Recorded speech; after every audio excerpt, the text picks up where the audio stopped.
嗨，我是 Albert， 这集要搭公车去哪玩呢？仁爱路是台北市东西向相当重要的联络道路，也是其中一条林荫大道，终点直达台北市政府。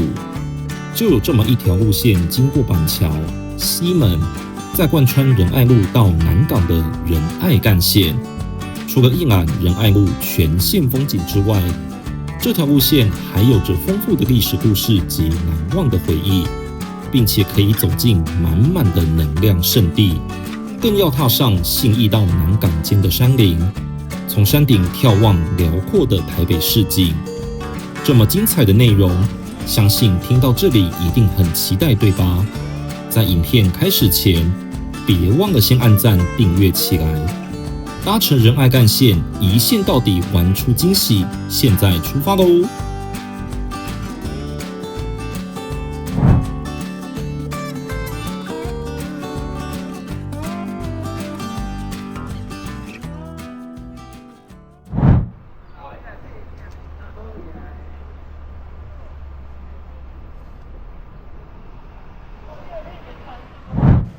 ！OK， 各位朋友，现在我人在台北客运的五福站这边。这一集要带大家搭乘的是仁爱干线。那仁爱干线的前身号码叫做263。我们要从起点五福站出发，搭到终点南港花园社区。那你们一定会想说，南港附近有什么景点可以走走逛逛呢？现在就跟着 Albert 一起出发去坐车喽。好，出发喽！各位朋友们，你们一定觉得不是要去搭车吗？怎么走来这座公园了呢？在搭车之前，先来这座公园走走吧。这里是位在台北客运五福站旁的音乐公园。五福新村于1974年分编为福翠里，算是板桥的第一个社区。而音乐公园前身为大同水上乐园，相信许多老朋友们一定听过。大同水上乐园为台湾第一座主题乐园，号称第一乐园，并分为前后乐园，于1972年8月4日开幕，1992年10月11日结束营业。音乐公园的音乐台就是当时乐园的滑水道。大同水上乐园的开幕，带动台湾各地有乐园的兴建热潮。2003年，大同水上乐园土地由当时板桥市公所征收，前乐园的部分为现今的万板大桥板桥端引道，后乐园成为现在的音乐公园。好啦，逛完音乐公园，回到站牌，准备搭乘仁爱干线开始这集的行程哦。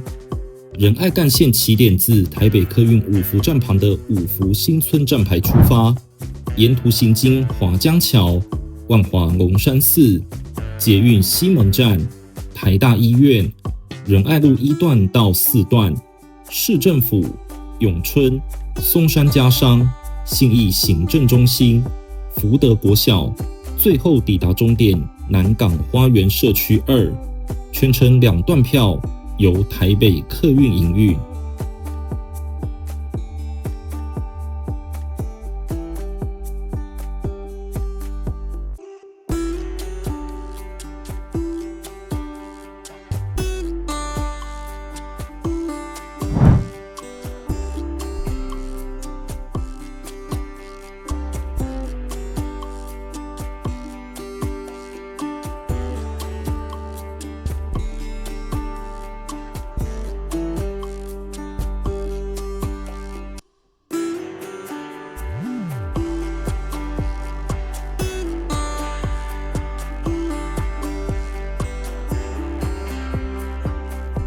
华江桥位于省道台3线上，跨越新店溪与淡水河，连接台北市万华区华江里到新北市板桥区江翠里，因而得名。台北至板桥之间，原先只有光复桥相连，当时由于光复桥桥龄老旧，无法负荷板桥到台北间日益增加的交通量。为了疏解台北到板桥之间的交通，于1966年5月新建华江桥， 1968年10月完工。台北端连接和平西路3段，板桥端连接文化路2段，缩短板桥与台北市间的距离，同时吸引大量人口移入板桥江子翠及新埔地区，加速了板桥人口的成长，并在1972年升格为县辖市。当时为配合光复桥同时期所实施的交通管制，华江桥采收费通车，直到1977年7月1日起，华江桥才停止征收通行费。现今华江桥仍是万华往返板桥相当重要的联络桥梁。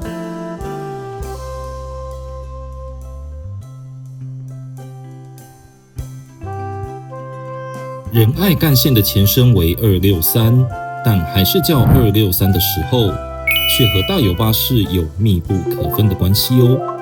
263为1970年代由大有巴士辟驶的6黄自福德街发车，经仁爱路开往西门町。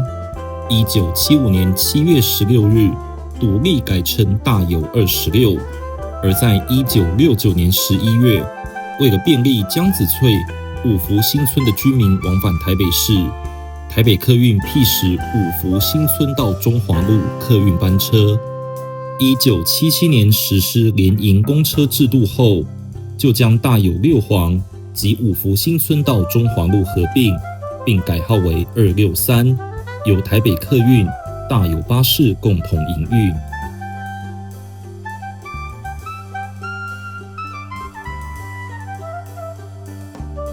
以前263这条线，我跟阿汉都是从小看到大的，也很常搭263。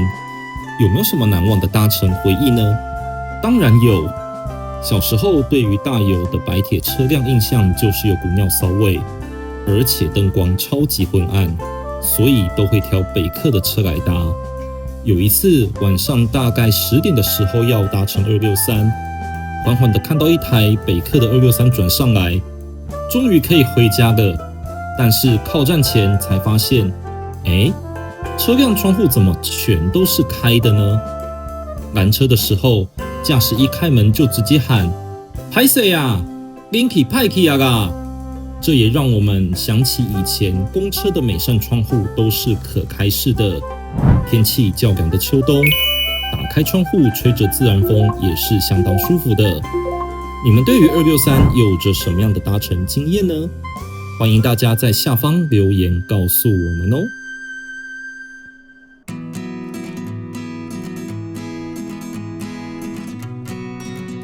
经过台大医院、凯达格兰大道后，终于进到仁爱干线的主要行驶路段——仁爱路全线。仁爱路是台北市的重要东西向联络道路，共分为4段。仁爱圆环以西为西向单行道，以东则为双向道。仁爱圆环的西向单行道与信义路的东向单行道构成一个互补的单行道网。仁爱路往东终点为台北市政府，往西则与景福门连接凯达格兰大道。市政府前的府前广场，假日则是例行性封闭举办活动使用。仁爱路与敦化南路交汇的圆环，也曾作为台北灯会活动的主灯区。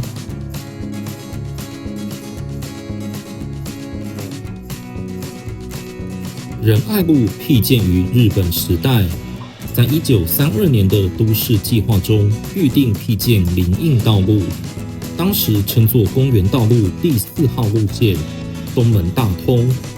1936年，当时的台湾总督府下令称该路规划为总督府通往松山之门户。1937年，仁爱路通车至新生南路，又因辟建连接松山机场至总统府的迎宾大道，因此在1956年，仁爱路通车至敦化南路。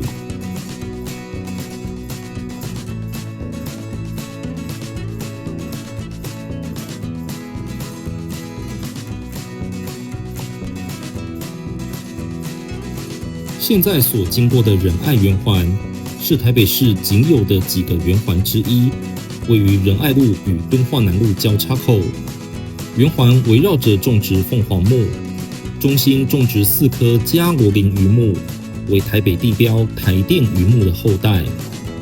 仁爱圆环的中央原本设有铜像，为纪念第1任监察院长于右任先生于1966年铸造而成。1997年因进行市区道路更新及圆环空间规划，将于右任铜像迁至国父纪念馆园区内的翠湖边草地。仁爱圆环的繁盛时期，附近有菲律宾与南韩大使馆、诚品敦南店、财神酒店、新学友书局、远东百货等，目前大多已改建大楼，和以前的样貌大大的不同。仁爱圆环、敦化南路林荫道都是时任台北市长高玉树先生的政策。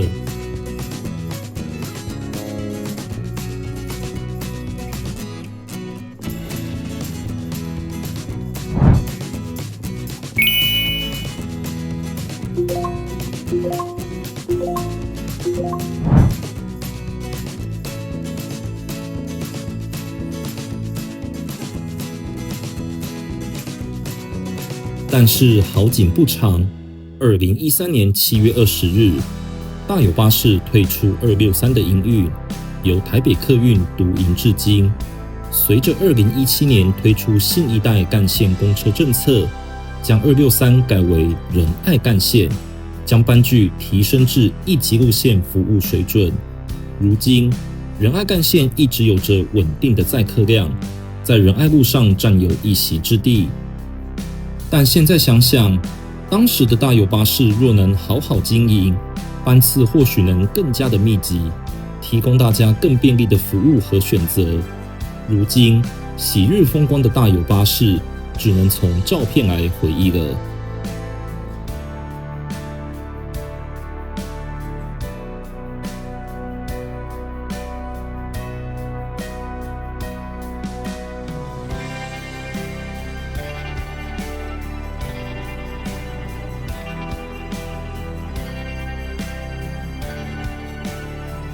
仁爱干线于2021年5月1日起调整去程动线，原来松山路到福德街的走法将改为松山路经松德路、信义路6段，接回福德街，回程一样自福德街右转松山路，到了2023年8月14日，将返程往五福新村方向一样行经松德路，并于沿线增设站位。以前行经松德路的路线本来就不多，班次也没有很密集。仁爱干线这样一调整，变成松德路上班次最多的路线。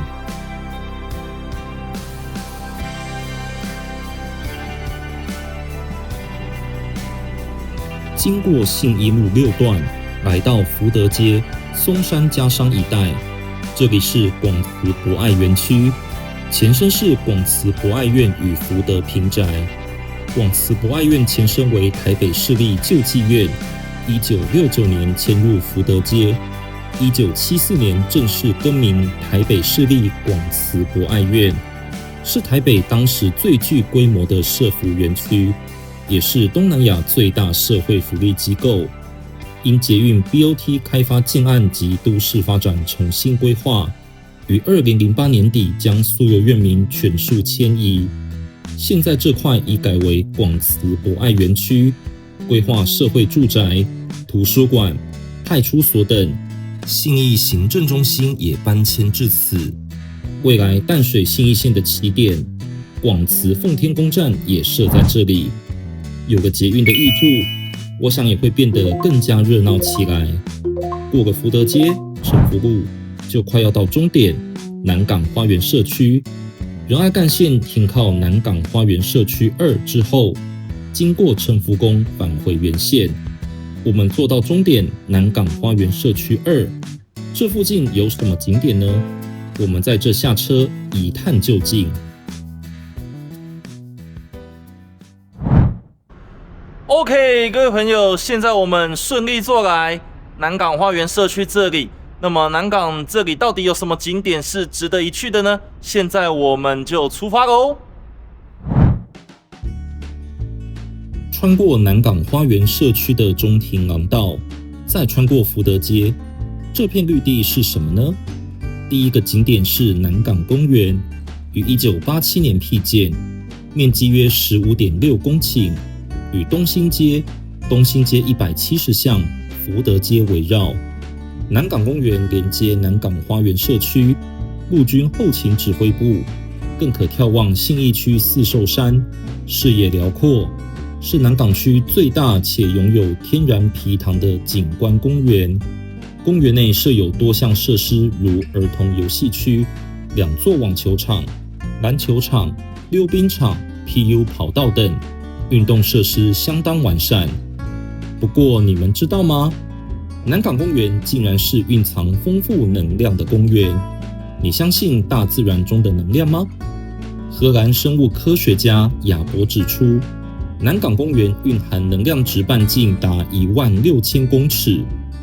在南港公园待1个小时胜过待在森林浴一整天，但每个人感受不同，就留给大家慢慢体会咯。南港公园共有石、气、木3种能量点。第一个能量点为气，运用天然介质经设计安排传递能量，在外环平台置放5行晶石于平台下，代表金木水火土，对应肺肝肾心脾。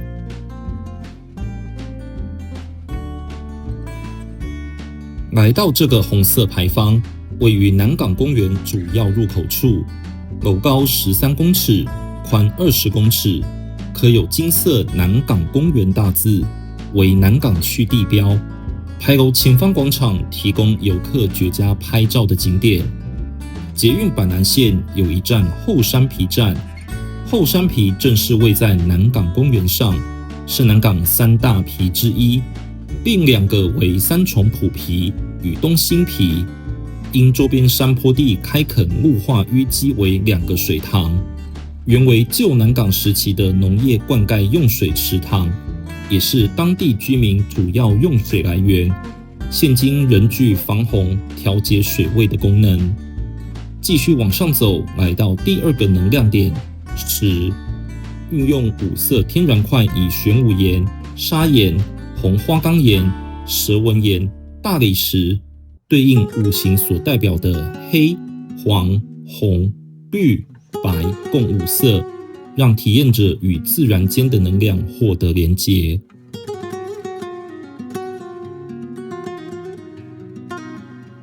南港公园腹地真的不小，走在环湖步道相当舒服。再往上走，来到最后一个能量点木。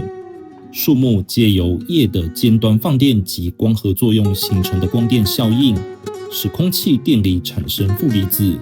这里有1株乌来冬青为受保护的树木，另有3株乌桕树围绕。在此透过呼吸方式感受大自然风及光影变化。你们是否也想感受这满满的能量呢？不妨到南港公园走走逛逛哦。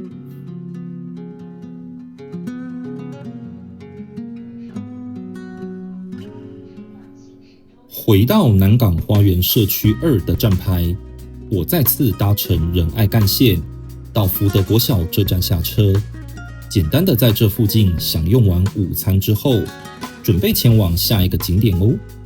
顺着福德街往前走，来到福德街221巷口，继续往上走约3分钟，这里是松山奉天宫，于1954年建立，临近松山慈惠堂，主祀玉皇上帝，是台湾北部规模最大的天公庙。四兽山虎山步道的其中一个入口处也在这，是市民登山经过之处。奉天宫对面即是刘公国中，于1979年成立。顺着刘公国中往下走，右转福德街251巷6弄，顺着斜坡往上走，来到松山慈惠堂，位于松山奉天宫附近，主祀王母娘娘，又称瑶池金母，兴建于1970年。松山奉天宫及松山慈惠堂两座庙宇都有着络绎不绝的香客，香火鼎盛。慈惠堂的下方就是四兽山虎山的登山口，有2条步道可供选择。平的这条可穿越虎山溪，左边这条是石阶路段，一路往上的挑战级步道。而我的目标只有一个，就是登上95峰，因此我选择左边这条挑战级的步道，登上95峰，一探究竟。果然，挑战级的步道不是盖的，沿途约9/5都是石阶路段，几乎没有什么平路是可以喘息的。但是为了95峰及沿途的美景，辛苦也是值得的。若真的很喘很累，请记得一定要先休息一下再上路，带足够的水补充及登山杖以保持平衡。四兽山步道沿途铺设良好，以石阶、石板路段为主。随着海拔的爬升，石阶段差也越来越高。对于比较没有登山经验的我而言，确实是一大挑战。还好在山下有先带足够的水，加上天气舒适，是我继续走下去的动力。沿途经过山神庙，这里有提供茶水供登山客取用，也有椅子可在此休息。我呢，也在此停留稍作休息一下后再次出发。从慈惠堂走到山神庙大约700多阶，但这里路途才经过1/3而已哦。穿过山神庙，来到一条岔路，左边通往中华科技大学，取右行继续往95峰前进。一样的，满满的石阶路段在等着我。但是到了这里，石阶变得较没有那么陡峭，且有观景平台可眺望台北市景，也让我驻足停留下来，欣赏辽阔的台北市景。经过南港山超高屏电视转播站后，95峰也快到了。不过要提醒大家，现在登上95峰都有铺设良好的登山步道供行走。以前有数条攀岩登上95峰的动线，因过去曾发生攀岩坠落意外，现在攀岩的绳索已全数拆除。安全起见，请大家还是走在安全的登山步道哦。花了约80分钟，我终于抵达95峰，位于台北市南港山系，为拇指山的最高峰，海拔约375公尺，横跨信义、南港与大安3区交界。白天可俯瞰台北市全景，眺望五指山，甚至是七星山、淡水河。晚上也是赏夜景的热门地点。95峰名称的由来，是因1976年高龄95岁的杨森将军攀登上此地因而得名。但据了解，杨森将军其实是高龄93岁过世。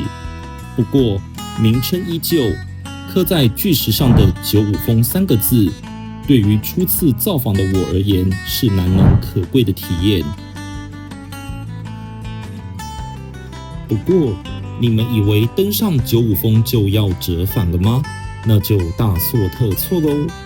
沿着步道再往前走约2到3分钟，电塔旁边有条小岔路，南港山的三角点也设在此处。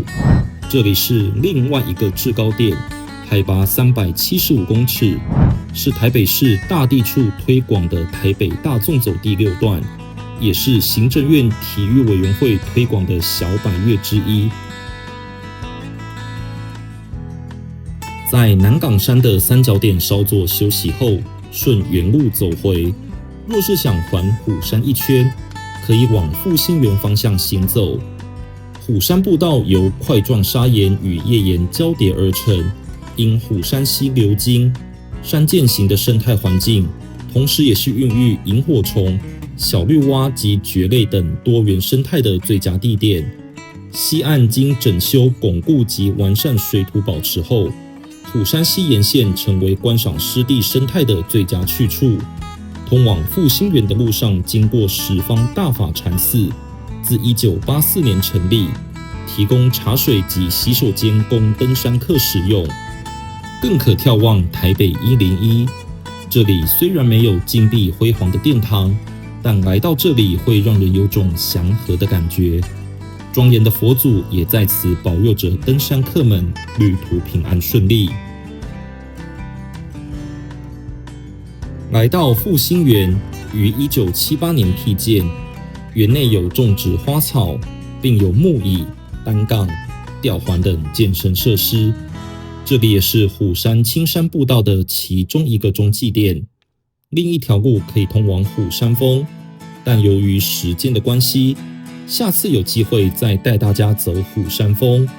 慢慢的，天色渐渐暗了，步道的路灯也随之开启。穿过一小段柏油路面，来到真光禅寺，兴建于1967年，由圣惠老和尚所创建，主祀释迦牟尼佛。这里可顺着福德街221巷走到奉天宫，但我选择继续行走虎山步道，最后来到四兽亭。前方的四兽广场上，以虎、豹、狮、象四兽概念打造坐标的独特装置艺术。凉亭中也放置居民提供的运动器材、呼啦圈等，像是邻近社区民众的家山一样，非常生活化。过了四兽亭，再穿过丰富生态的虎山溪，这时天色已接近全暗。回到慈惠堂的登山口，花了约3小时半的时间，不仅登上95峰，再环虎山步道一圈。虽然具有挑战，但充实的一天也不虚此行了。OK， 各位朋友，最后我们顺利出来虎山青山步道口松山慈惠堂这里。这一集带大家走了音乐公园、虎山青山步道、95峰，最后环虎山一圈，行程相当的充实。也希望这一集的行程大家会喜欢哦。那这一集的影片就为你录到这边。喜欢我们的影片，欢迎按赞、订阅、分享，并且开启小铃铛哦。我是 Albert， 我们下一部影片再见喽。拜拜。